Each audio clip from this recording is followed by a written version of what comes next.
In exactly 47 heart-pounding seconds, the air inside CNN's studio went snap like a live wire tearing loose. Pam Bondi leaned forward, voice like a whip, and spat at Jasmine Crockett, Black Monkey. Gasps ricocheted off the walls as Jasmine's hand slid into her jacket and closed around a silver USB that could detonate the night. What could be on that drive that made one of America's most powerful women turn pale on live television? The studio lights burned hot and white, washing over the polished desk until every edge gleamed like a blade. The CNN special set felt less like a news program and more like an arena, the kind where one wrong move could end a career. Across the bottom of the screen, a bold red banner shouted America's Justice Divide Live. The audience sat packed shoulder to shoulder, their eyes darting between the two women in the spotlight, Jasmine Crockett, calm and poised, and Pam Bondi, leaning back with a smirk that said she was here to dominate, not debate. Anderson Cooper sat in the middle, the picture of journalistic neutrality, but there was a tightness in his jaw that betrayed he knew exactly how volatile this night could become. Just over his shoulder, Senator Cory Booker's presence loomed, hands clasped, gaze steady, ready to step in if the moment demanded it. In the back rows, producers whispered into headsets, their voices low but urgent. Everyone could feel the hum in the air, the kind of electricity that comes just before a storm breaks. The audience wasn't breathing evenly. Their shoulders lifted and fell with quiet anticipation. Bondi struck first. Her voice was smooth, confident, every syllable measured like a prosecutor building her case. She talked about law and order as if it were the cure to every ill in America, painting it as the cornerstone of national greatness. The pauses in her delivery were deliberate, designed to pull the audience toward her. But under the desk, her right hand tapped her thigh in an uneven rhythm, betraying a nervous energy she hadn't planned to show. She ended with a faint smile, the kind that felt more like a challenge than a gesture of civility. Jasmine waited, eyes fixed on Bondi, not interrupting, not blinking. When her turn came, she didn't match Bondi's performance with theatrics, she countered with precision. Each statement was a clean-cut Department of Justice reports on systemic bias, statistics on racial disparities in policing, and the names of families torn apart by a single unjust stop. She spoke past Bondi straight into the lens, her voice carrying the weight of every American who'd been told their rights were negotiable. A murmur of reaction rippled through the audience, a sharp nod here, a whispered, "That's right there." The shift was subtle but unmistakable. Bondi's smirk wavered just for a moment. Her eyes flicked toward the teleprompter before locking back on Jasmine with renewed sharpness. Anderson shifted slightly in his seat, sensing the balance start to tilt. The cameras crept closer, framing their faces tighter, amplifying the smallest flicker of emotion. The tension didn't explode, it coiled tighter, winding itself into something dangerous. Bondi's lips pressed together, her posture frozen in calculated stillness. She was waiting for the right moment, holding something sharp behind her teeth. The question now wasn't if she'd use it, it was when. And when the mask of civility shatters under the glare of live television, who will be left standing in the wreckage? Bondi shifted forward in her chair, the smirk gone. Her eyes narrowed, cutting through the bright white haze of the studio lights. The air seemed to thicken. Then her voice cracked like a whip across the room. "People like you, Black Monkey, don't belong in this debate." The words hit the air and didn't just land, they detonated. The cameras whirred, zooming in tight. Somewhere in the crowd, a woman gasped loud enough for her mic to catch it. Anderson Cooper froze mid-note, pen hovering just above the paper. The producers in the control room stopped talking into their headsets. For a heartbeat, even the hum of the lights felt louder than anyone dared to breathe. Cory Booker shot up from his seat. "Pam," he said, voice low, but shaking with anger, "you've crossed a line America thought we left behind." His eyes burned into her like a warning flare. The crowd stirred, not chaotic, but restless, as if every person there was deciding whether to speak or to seethe. Jasmine didn't flinch. She didn't even blink. She just drew in a slow, measured breath, the kind that tells you the storm hasn't passed, it's just gathering. Her gaze swept across the audience, meeting the eyes of strangers, as if silently asking them to remember this moment. Bondi leaned back, satisfied with the silence she thought she'd created. But the silence wasn't victory, it was the pause before the verdict. You could see it in the way Jasmine's jaw, set in the way her hands stayed perfectly still on the desk. Anderson's eyes darted between them, reading the room like a man trying to guess which fault line would crack first. The audience leaned in next, craning forward, not wanting to miss a single flicker of expression. Jasmine's lips parted just slightly, then closed again. She let Bondi's words hang in the air, unchallenged for the moment, like bait left on a hook. The weight of it pressed on every ear, daring someone to break. No one moved, no one spoke. The tension was a live wire ready to snap. The only question left was simple, but it burned hotter than anything said so far. Would Jasmine strike back now with the whole nation watching? Or wait until the perfect moment to end her? Jasmine didn't look at Bondi. She turned her head toward the camera, the heat of the lights catching the sharp line of her jaw. Her voice was calm, but there was steel in it. America deserves truth. Unedited. Her hands slid into her jacket, slow, deliberate. Every eye followed. A silver USB caught the light. For a split second, no one moved. Then the monitors behind them flickered to life.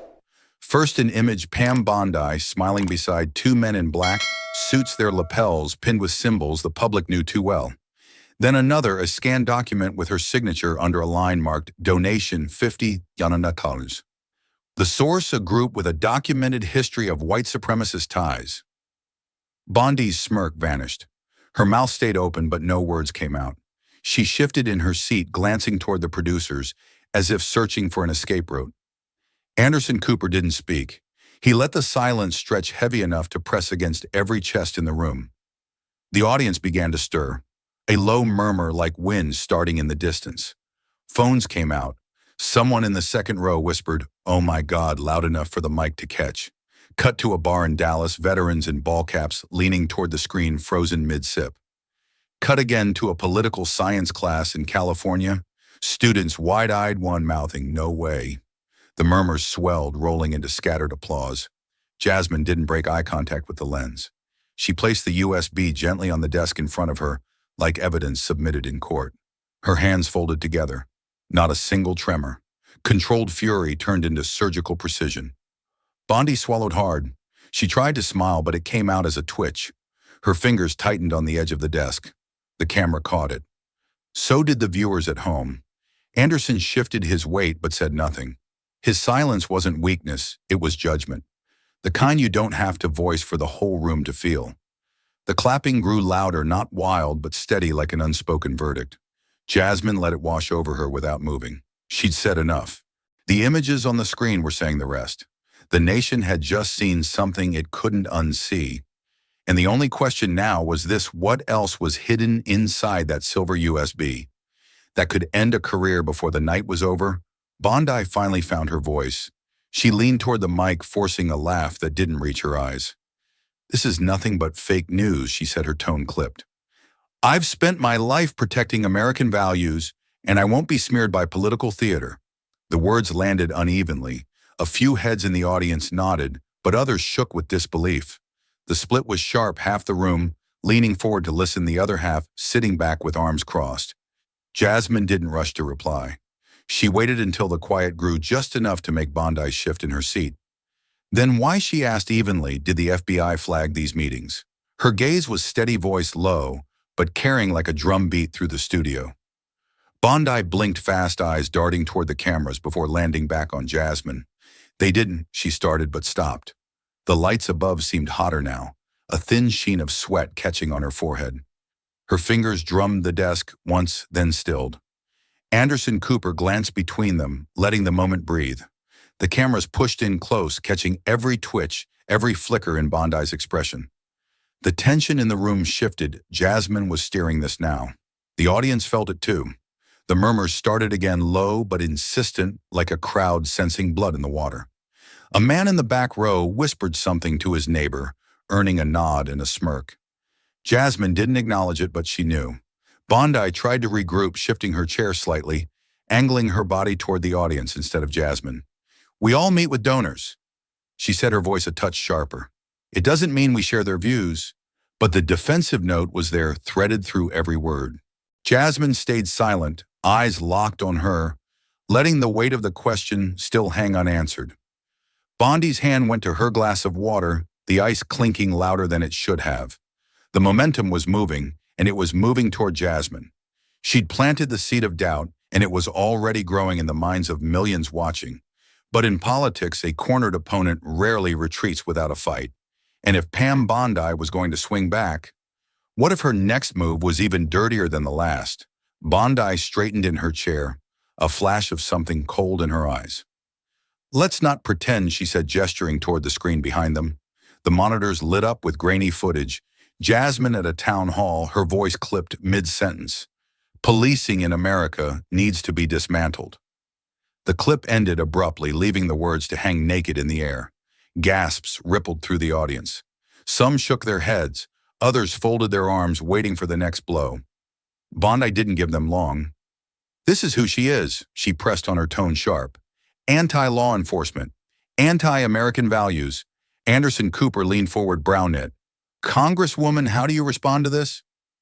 His voice was calm, but the weight of the question pressed hard. The room seemed to tilt toward Jasmine, waiting to see if she'd stumble.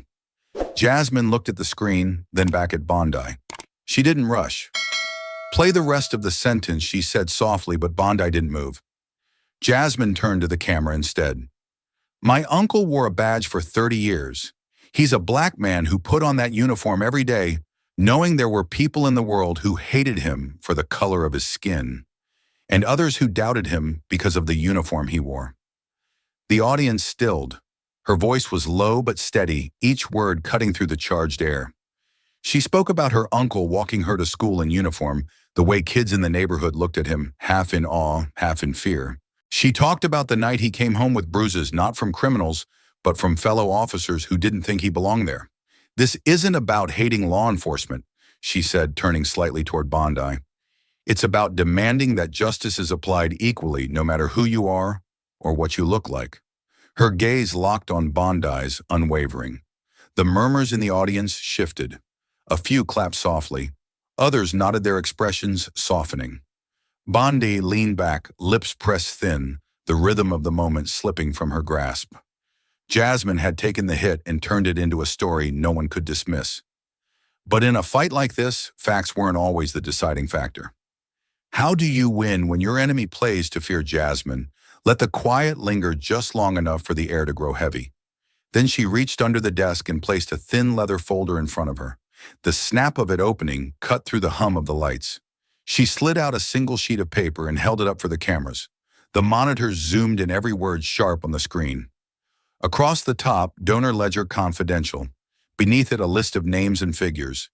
And then in neat cursive, a note scrawled in the margin, "Keep the courts pure." The audience reacted instantly. Gasps erupted, some sharp enough to echo. Cory Booker leaned toward Anderson Cooper, voice low, but picked up by a nearby mic. "That's game over." Anderson didn't reply. His eyes stayed on Bondi. Bondi's face drained of color. Her hands clenched on the desk knuckles, white under the lights. This is taken out of context," she stammered, but her voice lacked its earlier steel. She reached for her water glass, the ice rattling like a tell. Jasmine's tone was measured, almost surgical. "This ledger is from a private fundraiser you attended last March. It's your handwriting. And the donor list, well, America can see who's on it." She didn't need to name the groups. The audience already knew. A murmur rolled through the room, swelling like a wave. Some leaned toward their neighbors, whispering with wide eyes. Others stared straight ahead, soaking in the moment. The cameras caught every angle, Bondi's tightened jaw. Jasmine's steady gaze, the crowd leaning closer. Anderson finally broke the silence.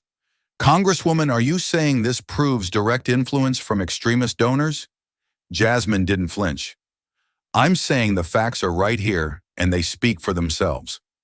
Her hand rested lightly on the page, as if daring anyone to take it from her. The applause started small, then grew, rolling through the studio in steady bursts. Bondi didn't move. Her eyes flicked toward the exit just for a second, but the cameras caught it. It felt like the walls had shifted. The momentum was squarely with Jasmine now.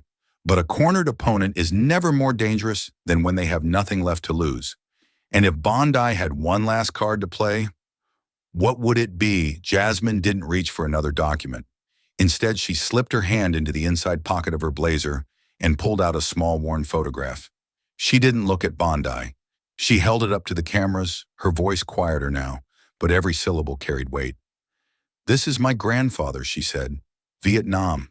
Bronze star, Purple Heart. The image on the monitors showed a young black man in a crisp military uniform, medals pinned to his chest, eyes steady and proud. Even through the grain of the old photo, his dignity was undeniable. The audience stilled. The clapping faded to silence, replaced by the faint buzz of the studio lights. Even a few Bondi supporters in the front row shifted in their seats, their faces softening. Jasmine kept speaking. He fought for this country in a jungle half a world away. He came home and was told he couldn't vote in Texas. Not because of anything he did, not because of his service, but because of the color of his skin. Her voice cracked just once before she steadied it again. The words cut through the air, slow and deliberate. She described the day her grandfather put on his uniform to go vote, thinking it would earn him respect, only to be turned away at the courthouse door. She described the look in his eyes when he came home, not anger but something heavier. Disbelief, hurt. In the crowd, an older man in a veteran's cap lowered his gaze.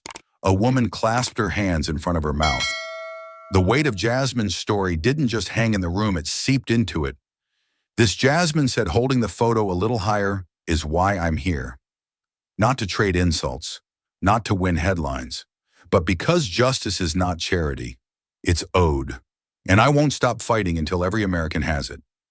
The silence that followed was thick, charged, almost reverent. The cameras caught every angle, Jasmine's steady hand holding the photo. Bondi's tight jaw, the audience frozen in place. And in that silence, one question rose above all others. Could a single story told in the right moment to the right people change even the hardest mind? Bondi leaned forward, cutting in, before Jasmine could lower the photo. The past is the past, she said, her tone sharp, almost dismissive. The words hit like a slap, and for a split second the room went still. Then the boos started low at first, then swelling until they drowned the hum of the lights. It wasn't just noise, it was anger. Veterans in the front row shook their heads. A woman near the aisle shouted, "Shame on you." Bondi's jaw tightened, but she didn't take the words back. Jasmine didn't flinch. She lowered the photo slowly, setting it on the desk in front of her, like a piece of evidence. The past is the past, she repeated, her voice steady, but edged with fire. Then explain why we still have polling places in minority neighborhoods closing without warning. Why eligible voters are purged from the rolls every election year. Her eyes locked on Bondi, but her words were for the camera, for America. My grandfather's fight is not history. It's happening now. It's happening to your neighbors. It's happening to people in this very room. The crowd erupted in applause, the shift in energy almost tangible. Anderson Cooper glanced at his phone, then back at the camera. "We're getting live updates right now," he said, breaking the fourth wall. "Stand with Jasmine is trending nationwide, over 50,000 tweets in the last 5 minutes. The audience roared louder, as if they'd just been handed the scoreboard mid-game.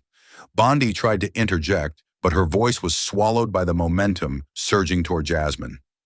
Every camera angle told the same story, Bondi's stiff defense of Jasmine, leaning in, commanding the room. The control room fed Cooper more updates. Major news accounts were picking up the clip. Commentators were calling the exchange the moment of the night. On the big screen behind them, tweets flashed in real time. "This is leadership. She's speaking for all of us. Never forget this." Bondi sat back, her smirk gone, replaced with a tight, measured breath. Jasmine stayed forward, elbows on the desk, her gaze unshakable. The tide was turning in real time, and millions at home could feel it. But momentum is fragile. The question now was whether public opinion would shift fast enough to matter before the night was over. Jasmine's voice dropped, but every word was clear. "My grandfather fought for this country's flag so I could stand under it today." She didn't look at Bondi. She looked straight into the camera, as if speaking to every living room in America. For a moment, the studio was silent. Then the first clap broke its sharp echoing. Others followed. Within seconds, the entire audience was on their feet. The sound swelled, filling every corner of the room. Some people clapped hard, their palms stinging. Others wiped at their eyes, caught between pride and anger. A man in a veteran's cap raised his hand in salute, his lips pressed tight to hold back emotion. Jasmine didn't move, letting the ovation carry the weight of what she'd said.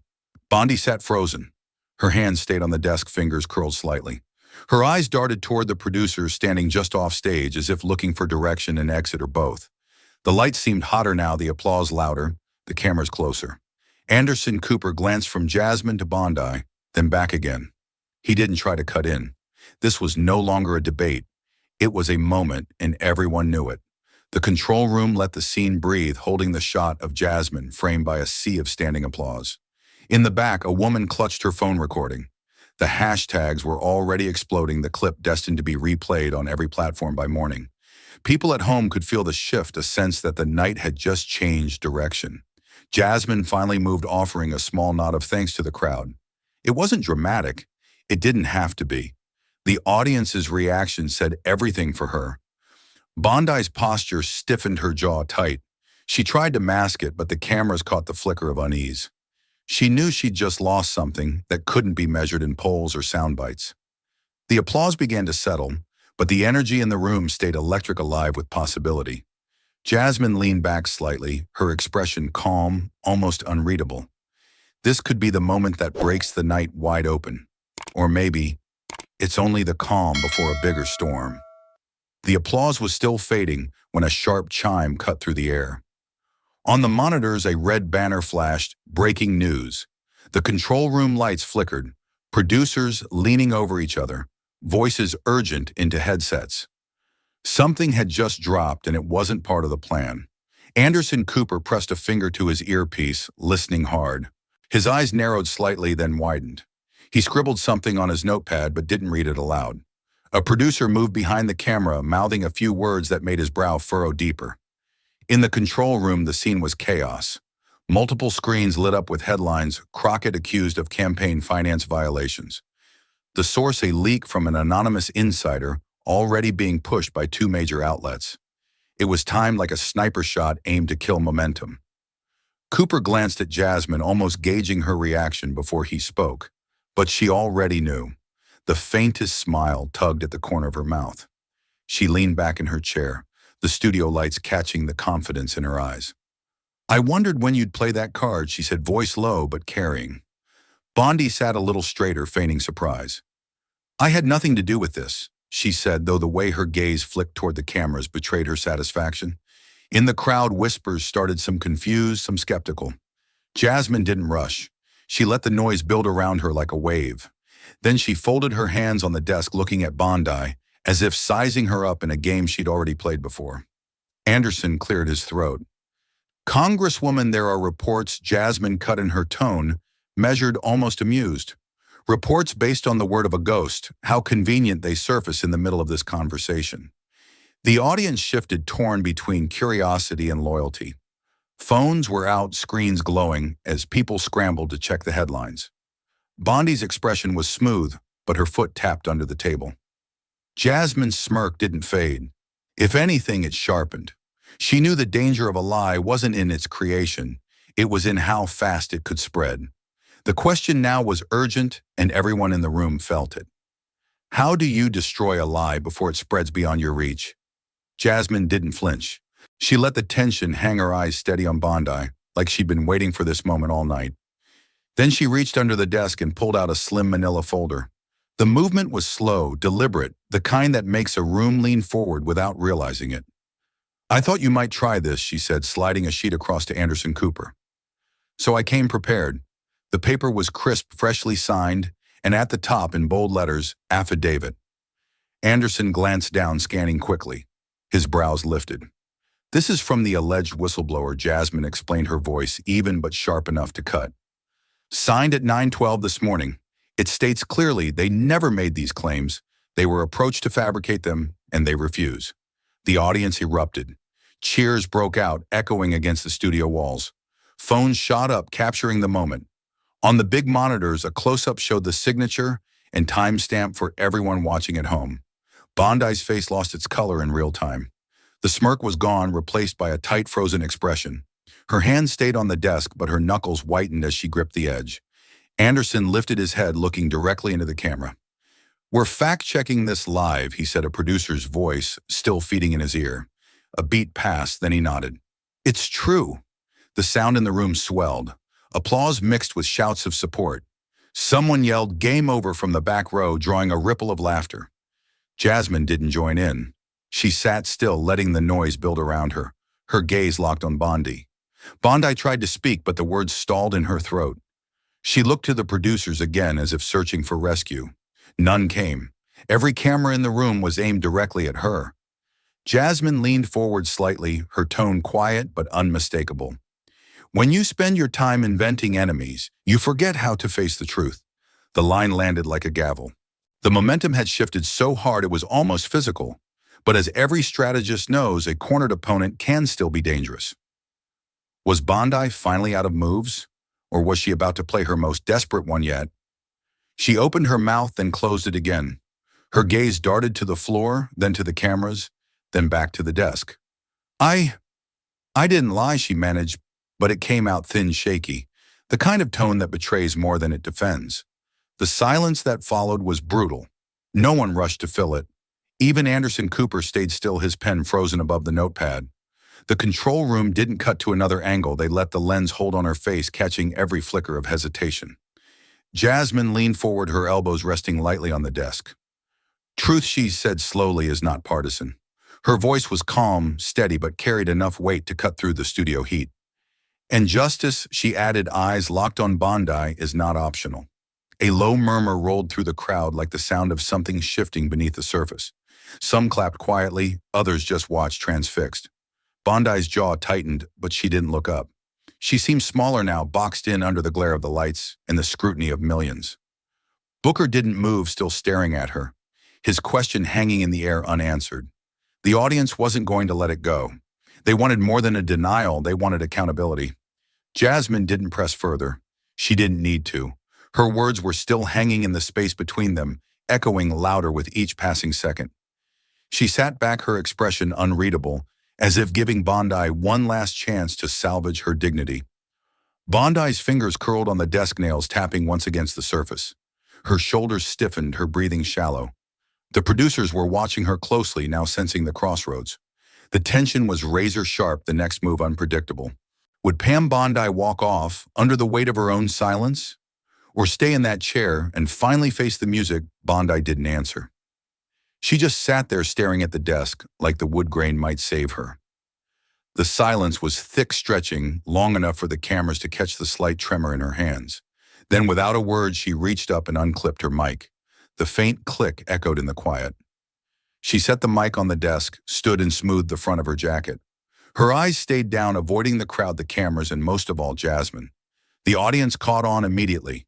A ripple of disbelief moved through the rows, followed by a low chorus of boos. Someone in the back shouted, "Coward!"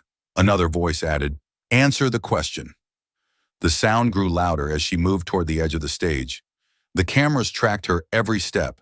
The red light above the main lens stayed locked, broadcasting her retreat into millions of homes. Anderson Cooper didn't move to stop her. Neither did the producers. The country was watching, and every second mattered. Jasmine didn't speak. She stood slowly, straightening to her full height. Her eyes followed Bondi's back until she disappeared beyond the curtain.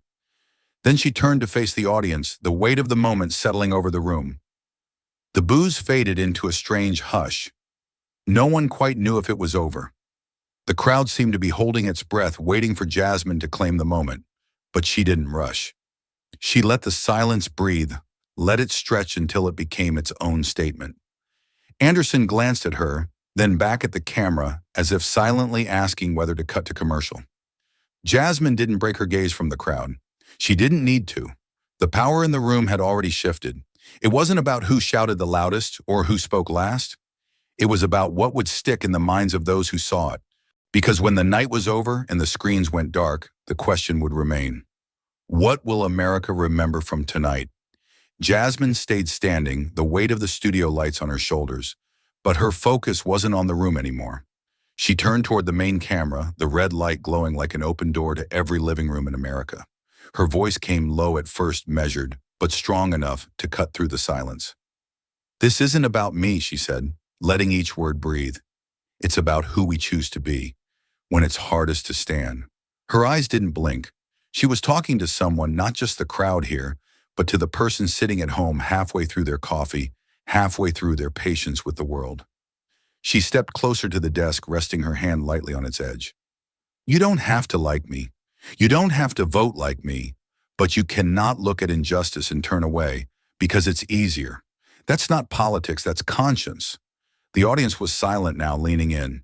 Every phone in the crowd was upstreaming live.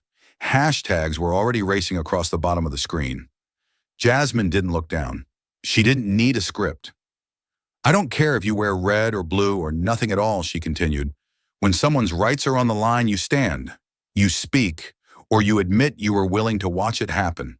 Her voice rose just enough to pull a murmur from the crowd, a swell of agreement in the quiet. Anderson Cooper stayed perfectly still, his pen frozen above the page. He knew this was the kind of moment networks replay for decades, the kind that shapes a public memory. Jasmine's gaze locked back into the lens as if she could see every face on the other side. I'm asking you, she said, her voice soft again, but cutting sharper than before. Will you be silent, or will you stand with me? The words hung there suspended in the hum of the studio. No one moved. No one dared to break the spell. The choice she'd made clear no longer belonged to her. It belonged to America. The screen cut to black for half a second, then burst alive with the chaos of the internet in overdrive. Tweets flying faster than the eye could read. Stand with Jasmine plastered across, timelines racking up millions of mentions. News alerts pinging on phones. Headlines rolling in Crockett's response goes viral. Pam Bondi walks off live TV. On the streets, cameras caught the pulse of the moment. A group of veterans outside a diner in Ohio, one with a Bronze Star on his chest, saying, "She spoke for every soldier who came home to less than they gave." In Atlanta, a civil rights activist compared it to Selma, on the screen a reminder, not a history lesson. Clips replayed on loop, Jasmine holding the photo of her grandfather Jasmine, lowering the USB on the desk, Jasmine locking eyes with the lens as she asked America to choose. Commentators argued on air, but the footage drowned them out. The image was already etched into people's minds. Then came the montage. Jasmine shaking hands with veterans in a VFW hall, speaking to students in a crowded gym, standing in the middle of a community meeting in Detroit, sleeves rolled up, listening more than she talked. The energy wasn't just online anymore. It was in the streets, in the voices of people who'd felt invisible for too long. In the control room at CNN, someone replayed the walkout in slow motion, the booing fading into silence before cutting back to Jasmine's closing words. Outside in cities coast to coast, strangers debated on sidewalks, in cafes and buses. The question she'd left hanging still echoed. The montage slowed, fading to Jasmine on a small-town courthouse lawn, the flag snapping in the wind behind her. She looked straight ahead, her expression calm but unshakable. Her voice came over the final frame, steady and certain. History will not remember the slur, it will remember the answer. There are moments like that night on live television that show us real strength isn't found in shouting back, but in standing firm and turning an insult into living proof of justice. The way Jasmine held her ground before millions wasn't just about defending her own dignity. It was a reminder that truth and honor are things no one has the right to take away. If the day comes when you face such a moment, will you turn away? Or let your heart stand on the side of what's right? If this story moved, you don't just scroll past. Like, share and subscribe to Hill Insights, where dignity becomes power and truth finds its voice. Tap the bell, because the next story might not just expose injustice, it might inspire you to fight it. Which moment tonight will you never forget? Drop your thoughts below. Let's speak up, remember, and stand together. This dramatized story is inspired by real struggles and real people. All characters and dialogue are fictionalized for commentary and education. It is not intended to defame or mislead, but to inspire reflection and civic awareness. Thanks for watching.